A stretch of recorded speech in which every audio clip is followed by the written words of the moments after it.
না না স্যার, মসুর ডাল কিনতে যোগাযোগ করতে হবে আপনার মুদির দোকানে, এটা পুলিশের নাম্বার।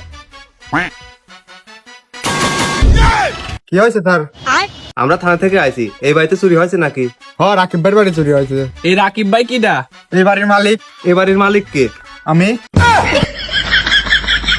আচ্ছা ভাই বাদ দেন, এই বাড়িতে থাকেন কবে থেকে? যেদিন থেকে বিয়ে হয়েছে। বিয়ে? কার বিয়ে? আমার আব্বু আম্মুর। তোর আব্বু আম্মু কোনে থাকে? ভাই আমরা আন্তরিকভাবে দুঃখিত, আমরা বুঝতে পারিনি আপনার আব্বু আম্মু মারা গেছে। উপরতলায় রয়েছে। আচ্ছা বাদ দে, কি কি চুরি হয়েছে তাই ক। 5 লাখ টাকা আর 5 কেজি সোনা। হ্যাঁ 5 লাখ টাকা আর 5 কেজি সোনা? কি কাজ করিস রে তুই? মিথ্যে কথা কই। ভাল করলে আমার চলে। চল হাবিলদার, ইনফরমেশন বলছিল।